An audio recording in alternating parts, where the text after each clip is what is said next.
ವಿಷು ಹಬ್ಬವು ಮುಖ್ಯವಾಗಿ ಕೇರಳ ರಾಜ್ಯದಲ್ಲಿ ಆಚರಿಸಲ್ಪಡುವ ಒಂದು ಪ್ರಮುಖ ಹಬ್ಬವಾಗಿದೆ. ಇದು ಮಲಯಾಳಂ ಹೊಸ ವರ್ಷದ ಆರಂಭವನ್ನು ಸೂಚಿಸುತ್ತದೆ. ವಿಷು ಸಾಮಾನ್ಯವಾಗಿ ಏಪ್ರಿಲ್ ತಿಂಗಳ ಮಧ್ಯದಲ್ಲಿ ಬರುತ್ತದೆ. ಈ ಹಬ್ಬದ ಹಿಂದೆ ಇರುವ ಕಥೆ ಮತ್ತು ಅದರ ಮಹತ್ವ ಬಹಳ ಆಳವಾದುದು. ಪುರಾಣಗಳ ಪ್ರಕಾರ ವಿಷು ಹಬ್ಬವು ಭಗವಾನ್ ಕೃಷ್ಣನೊಂದಿಗೆ ಸಂಬಂಧ ಹೊಂದಿದೆ. ನರಕಾಸುರ ಎಂಬ ಅಸುರನು ಭೂಮಿಯಲ್ಲಿ ಭಯ ಮತ್ತು ಅನ್ಯಾಯವನ್ನು ಹರಡುತ್ತಿದ್ದನು. ಅವನು ತನ್ನ ಶಕ್ತಿಯಿಂದ ಜನರನ್ನು ಕಿರುಕುಳ ನೀಡುತ್ತಿದ್ದನು. ದೇವತೆಗಳು ಮತ್ತು ಜನರು ಅವನಿಂದ ಬಹಳ ಕಷ್ಟ ಅನುಭವಿಸುತ್ತಿದ್ದರು. ಕೊನೆಗೆ ಭಗವಾನ್ ಕೃಷ್ಣನು ನರಕಾಸುರನ ವಿರುದ್ಧ ಯುದ್ಧ ಮಾಡಲು ನಿರ್ಧರಿಸಿದರು. ಭೀಕರವಾದ ಯುದ್ಧದ ನಂತರ ಕೃಷ್ಣನು ನರಕಾಸುರನನ್ನು ಸಂಹರಿಸಿದರು. ಈ ವಿಜಯವು ಧರ್ಮದ ಜಯ ಮತ್ತು ಅಧರ್ಮದ ನಾಶವನ್ನು ಸೂಚಿಸುತ್ತದೆ. ಈ ಘಟನೆ ವಿಷು ಹಬ್ಬದ ಹಿನ್ನೆಲೆಯಾಗಿ ಪರಿಗಣಿಸಲಾಗುತ್ತದೆ. ವಿಷು ದಿನದ ಮುಖ್ಯ ಆಕರ್ಷಣೆ ವಿಷು ಕಣಿಯಾಗಿದೆ.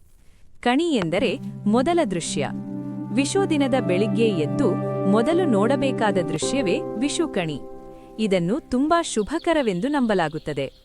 ವಿಷು ಕಣಿಯಲ್ಲಿ ಸಾಮಾನ್ಯವಾಗಿ ಅಕ್ಕಿ, ಹಣ್ಣುಗಳು, ಹೂವುಗಳು, ಕನ್ನಡಿಯು, ಧನ, ಬಂಗಾರ ಮತ್ತು ದೇವರ ವಿಗ್ರಹವನ್ನು ಅಲಂಕರಿಸಲಾಗುತ್ತದೆ. ಈ ಎಲ್ಲವೂ ಸಮೃದ್ಧಿ ಮತ್ತು ಸಂತೋಷವನ್ನು ಸೂಚಿಸುತ್ತವೆ. ಮನೆಯ ಹಿರಿಯರು ಬೆಳಿಗ್ಗೆ ಎಲ್ಲರನ್ನೂ ಎಬ್ಬಿಸಿ ಕಣಿಯನ್ನು ತೋರಿಸುತ್ತಾರೆ. ಇದರಿಂದ ವರ್ಷವಿಡೀ ಸುಖ ಮತ್ತು ಸಮೃದ್ಧಿ ಬರುತ್ತದೆ ಎಂದು ನಂಬಿಕೆಯಿದೆ. ವಿಷು ಹಬ್ಬದ ಇನ್ನೊಂದು ವಿಶೇಷತೆ ಎಂದರೆ ವಿಷು ಕೈನೆಟ್ಟಂ. ಇದರಲ್ಲಿ ಹಿರಿಯರು ಕಿರಿಯರಿಗೆ ಹಣ ಅಥವಾ ಉಡುಗೊರೆಗಳನ್ನು ನೀಡುತ್ತಾರೆ. ಇದು ಪ್ರೀತಿಯ ಮತ್ತು ಆಶೀರ್ವಾದದ ಸಂಕೇತವಾಗಿದೆ. ಮಕ್ಕಳಿಗೆ ಇದು ಬಹಳ ಸಂತೋಷದ ಕ್ಷಣವಾಗಿರುತ್ತದೆ. ಕುಟುಂಬದ ಸದಸ್ಯರು ಒಟ್ಟಾಗಿ ಸೇರಿ ಹಬ್ಬವನ್ನು ಆಚರಿಸುತ್ತಾರೆ. ಈ ದಿನ ವಿಶೇಷವಾದ ಊಟವನ್ನು ಕೂಡ ಸಿದ್ಧಪಡಿಸಲಾಗುತ್ತದೆ. ಸಾಂಪ್ರದಾಯಿಕ ಆಹಾರಗಳಲ್ಲಿ ಅಕ್ಕಿ, ಸಾಂಬಾರ್, ಅವಿಯಲ್, ಪಾಯಸಂ ಮುಂತಾದವು ಸೇರಿರುತ್ತವೆ. ಈ ಊಟವು ಕುಟುಂಬದ ಒಗ್ಗಟ್ಟನ್ನು ಹೆಚ್ಚಿಸುತ್ತದೆ ಮತ್ತು ಹಬ್ಬದ ಸಂಭ್ರಮವನ್ನು ಮತ್ತಷ್ಟು ಹೆಚ್ಚಿಸುತ್ತದೆ. ವಿಷು ಹಬ್ಬವು ಕೇವಲ ಒಂದು ಆಚರಣೆ ಮಾತ್ರವಲ್ಲ, ಅದು ಜೀವನದ ಒಂದು ಹೊಸ ಆರಂಭವನ್ನು ಸೂಚಿಸುತ್ತದೆ.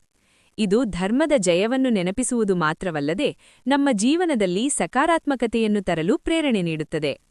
ಈ ಹಬ್ಬವು ಕುಟುಂಬದ ಬಾಂಧವ್ಯವನ್ನು ಬಲಪಡಿಸುತ್ತದೆ ಮತ್ತು ಸಂತೋಷವನ್ನು ಹಂಚಿಕೊಳ್ಳುವ ಒಂದು ಅವಕಾಶವಾಗುತ್ತದೆ. ಇದಲ್ಲದೆ ವಿಷು ಹಬ್ಬವು ಪ್ರಕೃತಿಯೊಂದಿಗಿನ ನಮ್ಮ ಸಂಬಂಧವನ್ನು ಕೂಡ ಸೂಚಿಸುತ್ತದೆ. ಹೂವುಗಳು, ಹಣ್ಣುಗಳು ಮತ್ತು ಬೆಳೆಯೊಂದಿಗೆ ಕಣಿಯನ್ನು ಸಿದ್ಧಪಡಿಸುವುದು ಪ್ರಕೃತಿಗೆ ಕೃತಜ್ಞತೆ ಸಲ್ಲಿಸುವ ಒಂದು ವಿಧಾನವಾಗಿದೆ. ಇದು ನಮಗೆ ಸರಳ ಜೀವನದ ಮೌಲ್ಯಗಳನ್ನು ಕಲಿಸುತ್ತದೆ. ಒಟ್ಟಿನಲ್ಲಿ ವಿಷು ಹಬ್ಬವು ಸಂತೋಷ, ಸಮೃದ್ಧಿ ಮತ್ತು ಹೊಸ ಆರಂಭದ ಸಂಕೇತವಾಗಿದೆ. ಇದು ನಮ್ಮ ಸಂಸ್ಕೃತಿ ಮತ್ತು ಪರಂಪರೆಯನ್ನು ಉಳಿಸಿಕೊಳ್ಳಲು ಸಹಾಯ ಮಾಡುತ್ತದೆ. ಪ್ರತಿಯೊಬ್ಬರೂ ಈ ಹಬ್ಬವನ್ನು ಸಂತೋಷದಿಂದ ಆಚರಿಸಿ ಜೀವನದಲ್ಲಿ ಉತ್ತಮವಾದದ್ದನ್ನು ಸಾಧಿಸಲು ಪ್ರೇರಣೆ ಪಡೆಯುತ್ತಾರೆ.